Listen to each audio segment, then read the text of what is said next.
Nashik road police ठाण्यातील police हवालदार विशाल पाटील यांना माहिती मिळाली की MIDC रोड ज्ञानेश्वर गायधनी यांच्या शेतामध्ये टेंबीमळा पळसेगाव या ठिकाणी काही संशयित इसम दरोडा टाकण्याच्या तयारीमध्ये असल्याचं समजल्यानं सदर ठिकाणी गुन्हे शोध पथकाचे पोलीस उपनिरीक्षक संदीप पवार तसंच पथक जाऊन आरोपितांचा शोध घेतला असता पोलिसांना 4 संशयित इसम मिळून आले। त्यांचे नाव तसंच पत्ता विचारला असता रविकुमार भोई वय 27 वर्ष राहणार मराठी मंदिर झोपडपट्टी अंबरनाथ कल्याण, शिवा विक्रम वैदू वय 36 वर्ष आनंदनगर जळगाव, विष्णू शंकर भोई वय 30 वर्ष टायगरगाव कल्याण फाटा, आकाश गोपाळ वैदू वय 38 वर्ष पाण्याच्या टाकीजवळ पाचोरा जळगाव असं सांगितलं। तसंच एक जण श्याम विष्णू भोई आसवनी कॉलनी सामनगाव रोड नाशिक हा अंधाराचा फायदा घेऊन पळून गेलाय।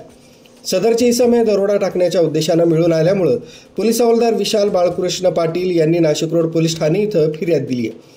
आरोपी यांच्याकडून 28 धारदार चाकू, 1 कोयता, मिरचीची पूड तसंच दोरी असा मुद्देमाल मिळून आलाय। सदर आरोपितांना न्यायालयानं 3 दिवसांची पोलीस कोठडी दिली आहे। सदरची उल्लेखनीय कामगिरी पोलीस आयुक्त संदीप कर्णिक, पोलीस उपायुक्त परिमंडळ 2 किशोर काळे, सहाय्यक पोलीस आयुक्त डॉ. सचिन बारी यांच्या मार्गदर्शनाखाली नाशिक रोड पोलीस ठाण्याचे वरिष्ठ पोलीस निरीक्षक जितेंद्र सपकाळे, गुन्हे शोध पथकाचे सहाय्यक पोलीस निरीक्षक प्रवीण सूर्यवंशी, किरण कोरडे, पोलीस उपनिरीक्षक संदीप पवार, पोलीस हवालदार अविनाश देवरे, विशाल पाटील, नितीन भामरे, महेंद्र जाधव, अरुण गाडेकर, सागर आडणे, विशाल कुवर, समाधान वाजे, धीरज बिडकर, योगेश रानडे, निखिल कुरे यांनी यशस्वीरित्या पार पाडली। नमस्कार।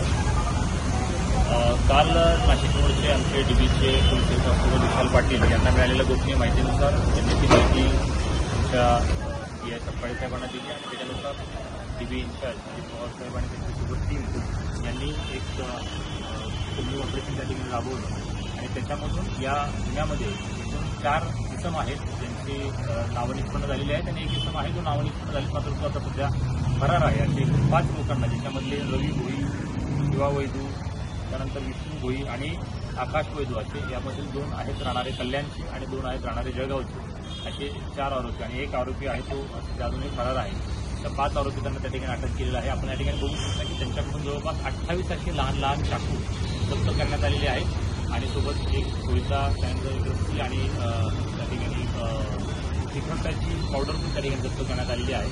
यांचा उद्देश हा दरोड्याचा होता असं प्रदर्शन दिसून येतं। त्याच्यावरून रिलेव्हंट प्रोव्हिजन खाली गुन्हा देखील नाशिक रोडला दाखल करण्यात आलेला आहे। याच्या बाबतीत फर्दर आणखी नेमकी पण साक्षीदार आहेत काय किंवा यांचा नेमका उद्देश काय होता याच्या संदर्भाने पुढील तपास सुरू आहे। सदर चांगल्या कामगिरीबद्दल आम्ही नाशिक रोडच्या डीबी टीमचं कौतुक करतो आणि त्यांना या देखील त्या ठिकाणी दिलं जाईल। MN भारतसाठी संदेश केदारे, नाशिक रोड।